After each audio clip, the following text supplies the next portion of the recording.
नमस्कार।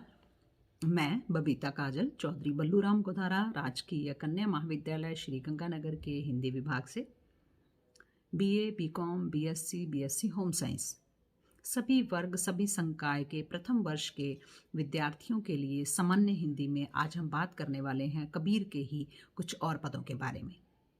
आइए देखते हैं कौन सा पद है जिस पर आज हम चर्चा करने जा रहे हैं। कुछ इस प्रकार से है वह पद। बहुत दिनन थे मैं प्रीतम पाए, भाग बड़े घरी बैठी आए। मंगल चार माही मन राखों, राम रसायन रसना चाखों। मंदिर मही भया उजियारा, लै सूती अपना पी प्यारा। मैं रनिरासी जे निधि पाई, हम ही कहा यह तमहु बड़ाई। कहे कबीर मैं कछु न कीना, सखी सुहाग राम मोहि दीना। अब यहाँ से जो पद है इसमें कबीर जीवात्मा और परमात्मा के बीच में प्रिया और प्रियतम का और प्रिय के रिश्ते को पर बात करते हैं, उस तरह से उसको संबोधित करते हैं। और एक जीवात्मा जब राम को, ईश्वर को से साक्षात्कार करती है, उससे प्राप्त करती है, तो उसकी अनुभूति क्या होती है उसको यहाँ पर व्यक्त कर रहे हैं। और वो कहते हैं बहुत दिनन ते मैं प्रीतम पाए, कि मैंने बहुत बहुत दिनों के पश्चात अपने प्रियतम को प्राप्त किया है। बहुत प्रतीक्षा के बाद मेरे जीवन में ये शुभ घड़ी आई है कि मुझे परमात्मा रूपी परम ईश्वर की प्रियतम की प्राप्ति हुई है, उनसे साक्षात्कार हुआ है। अब यहाँ बहुत दिनन से मतलब क्या है? बहुत बहुत जन्मों के पश्चात, क्योंकि ये माना जाता है कि बहुत सारी 84 लाख योनियों में भटकने के बाद मनुष्य जीवन की प्राप्ति होती है। और मनुष्य जीवन में भी ये जरूरी नहीं है कि इतनी सोझी हो, इतना ज्ञान हो कि राम को प्राप्त करने के लिए, परमात्मा को प्राप्त करने के लिए जीवात्मा जिज्ञासा उसके अंदर पैदा हो या वो प्रयास करे। तो इसलिए वो कहते हैं बहुत दिनों के पश्चात मुझे प्रियतम की प्राप्ति हुई है। भाग बड़े घर बैठे आए। और मैं कितनी भाग्यशाली हूँ कि मुझे घर बैठे मेरे प्रियतम की प्राप्ति हो रही है, मुझे बाहर कहीं भटकना नहीं पड़ रहा है। एक तरह से कबीर ये संकेत कर रहे हैं कि उसके लिए कहीं बाहर भटकने की आवश्यकता ही नहीं है। अगर प्राप्त होगा, अगर अंदर जिज्ञासा है, अगर ज्ञान है, ज्ञान की उत्पत्ति हो जाती है, सही स्रोत मिल जाते हैं, तो वो आपको अपने अंदर ही प्राप्त होगा। तो वो कहते हैं कि मेरे लिए भी ये बड़े सौभाग्य की बात है कि मुझे घर बैठे उस ईश्वर की प्राप्ति हुई है। मंगल चार माही मन राखों, राम रसायन रसना चाखूं, कि मेरी रसना ने, मेरी जीवा ने श्री राम के प्रेम के आनंद को, उस रसायन को मैंने चख लिया है। राम के प्रेम के से प्राप्त होने वाले आनंद का स्वाद मेरी जीवा को लग चुका है। इसलिए मंगलाचार में ही मन राखूं, इसलिए मैं मंगलाचार में ही अपने मन को रखना चाहती हूँ कि प्रियतम के आगमन में बहुत प्रसन्न रहकर मैं उनका स्वागत करना चाहती हूँ, उनसे एकाकार होना चाहती हूँ और अपने मन में उसी उत्साह, उसी उमंग को बनाए रखना चाहती हूँ। मंदिर माही नया उजियारा, लै सूती अपना पे प्यारा। मंदिर से यहाँ मतलब है घर से, कि आज मेरे घर में एक नया ही उजाला है। सूर्य रोज चमकता है, रोज उगता है, लेकिन आज मेरे प्रियतम के मेरे घर आने के कारण वो इतना अलग एक प्रकाश है मेरे भीतर भी और घर में भी, कि लै सूती अपना पे प्यारा। आज मेरा सौभाग्य इतना बड़ा है कि मैं अपने प्रिय का संग प्राप्त कर सकी हूँ, अपने प्यारे प्रियतम का साथ प्राप्त कर सकी हूँ। मैं रनिरासी जे निधि पाई, हम ही कहा यह तमहु बड़ाई। वो कहते हैं कि मुझे रानीवास में रहने का सौभाग्य मिला, जो निधि पाई, मैंने खजाना प्राप्त किया है कि मैं महल में अपने प्रियतम के साथ में रहने के योग्य बनी हूँ। तो कहते हैं इसमें भी हमारी कोई बड़ाई नहीं है। जब वो शुभ घड़ी जीवन में आनी है, सब कुछ तय है, हम ही कहा यह आपकी ही बड़ाई है। हे ईश्वर, हे प्रभु, ये आपकी ही देन है कि मेरे जीवन में यह सौभाग्य से परिपूर्ण क्षण आया है। कहे कबीर मैं कछु न कीना, सखी सुहाग राम मोहि दीना।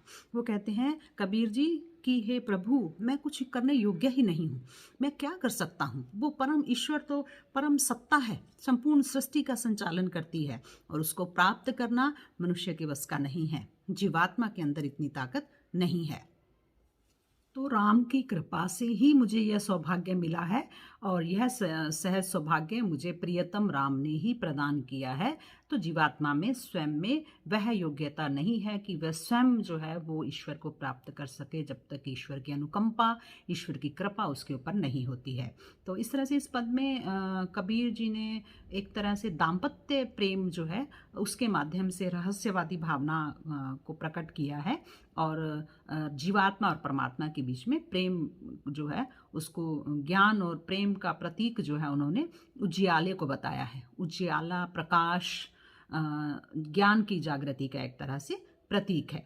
अगला पद कबीर जी का कौन सा है, आइए देखते हैं। संतो भाई आई ज्ञान की आंधी रे, भ्रम की टाटी सभे उड़ानी, माया रहे न बांधी रे।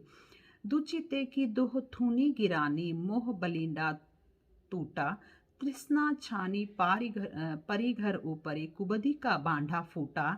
जोग जुगति करी संतो बांधी, निर्चु चुवे न पानी।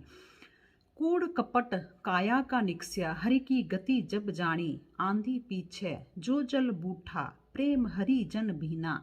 कहे कबीर ज्ञान के प्रकटे, उदित भया तमशीना। इस तरह से वो क्या कहते हैं, वो कहते हैं कि अब हे संतो मेरे हृदय में ज्ञान की आंधी चलने लगी है। और वो क्या कहते हैं कि इससे क्या हुआ है, जब आंधी का रूपक देकर पूरे उसको ज्ञान को वो क्या कहना चाहते हैं कि जिस तरह आंधी के आने से क्या क्या खलबली मचती है, क्या क्या परिवर्तन होते हैं, वो सारा उन्होंने रूपक बांध दिया है। वो कहते हैं कि ज्ञान की संतो भाई आई ज्ञान की आंधी रे, कि हे संतो ज्ञान की आंधी चलने लगी है, भ्रम की टाटी सबे उड़ानी। और इस ज्ञान की आंधी चलने के परिणाम स्वरूप भ्रम रूपी छप्पर उड़ गया है। माया रहे न बांधी, अब जीव को माया बांधे हुए नहीं रख सकती है, माया का बंधन टूट चुका है। और दुचिते की दोह थुनी गिरानी, मोह बलिंडा टूटा। और इस छप्पर की जितनी भी सामग्री थी वह पूरी नष्ट हो गई है। मन भ्रम जो थे वो नष्ट हो गए हैं। मन की दुचिता, दुचिता मतलब दुविधा, दुविधा रूपी जो दोनों थुनी, थुनी अर्थात खंबे, जो दोनों खंबे हैं जिन पर वो छप्पर टिका हुआ था वो गिर गए हैं। और मोह बलिंडा टूटा।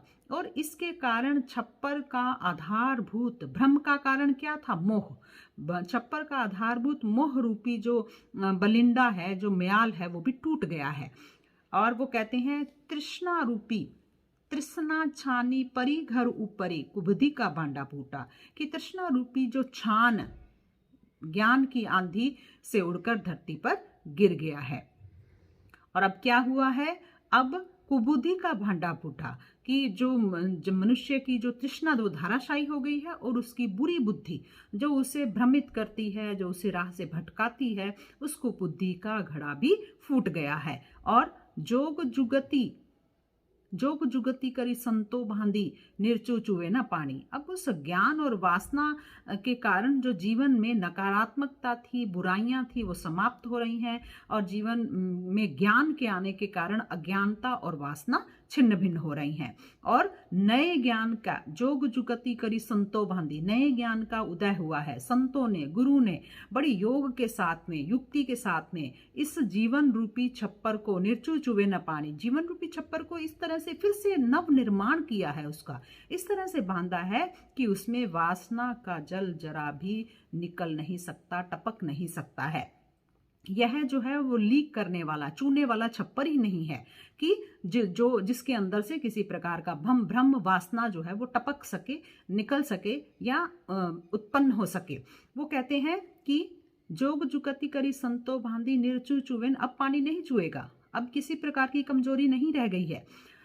कूड़ कपट काया का निक्स्या, हरि की गति जब जानी, कि जब भगवान के विराट स्वरूप से जीवात्मा का साक्षात्कार होता है तो क्या होता है कि जो कपट का कूड़ा होता है शरीर के भीतर, मन के भीतर, तन के भीतर, कूड़ कपट काया का निक्स्या, काया के अंदर जितना भी कपट का कूड़ा होता है वो सारा निकल जाता है। हरि की गति जब जानी, जब मनुष्य की जीवात्मा प्रभु की गति को पहचान लेती है, उससे उसका साक्षात्कार हो जाता है, उससे उसका परिचय जब हो जाता है, तो फिर किसी भी प्रकार की कपट के लिए, झूठ के लिए, वासना के लिए, भ्रम के लिए कोई जगह शेष ही नहीं बचती है।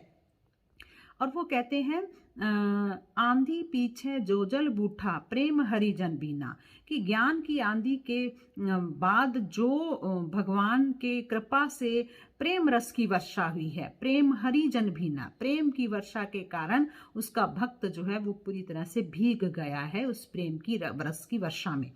आंधी के पश्चात जो जल वर्षा हुई है, प्रेम वर्षा हुई है।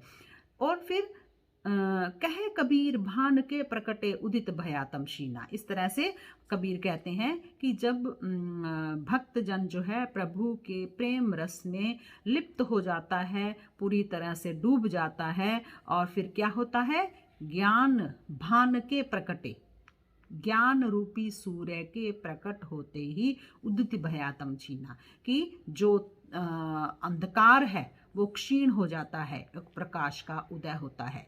सूर्य के उदित होते ही प्रकाश जो है उसका साम्राज्य छा जाता है, अंधकार का साम्राज्य समाप्त हो जाता है। एक तरह से पूरे पद में उन्होंने सांग रूपक और रूप का अतिशयोक्ति अलंकार का प्रयोग किया है, और ज्ञान और भक्ति के समन्वय से जिस महारस की अनुभूति होती है जीवात्मा को, उसका एक बिंब उन्होंने बांधा है, उसका चित्रण किया है। और एक तरह से कबीर का एक दार्शनिक जो विचारधारा है उसके लिए यह उनका प्रतिनिधि पद माना जाता है। तो इस तरह से हमने देखा दोनों पदों के माध्यम से किस तरह से उन्होंने एक पद में जीवात्मा और परमात्मा के प्रेम को दाम्पत्य प्रेम कहकर संबोधित किया है, और दूसरा पद जो हमने चर्चा की है उसमें उन्होंने ज्ञान की आंधी जैसे आती है तो क्या क्या नष्ट कर देती है, वैसे ही ज्ञान की आंधी आती है तो किस तरह से भ्रम, वासना, मोह, छल, कपट, ये सारी चीज़ें नष्ट हो जाती हैं, और जो काया के अंदर का जो कूड़ा है वो निकल जाता है, उसके भीतर प्रकाश ही प्रकाश होता है, ज्ञान का उदय होता है, ज्ञान का सूर्य उदित हो जाता है, और अंधकार जो है, अज्ञान का अंधकार समाप्त हो जाता है। आज के लिए इतना ही, धन्यवाद।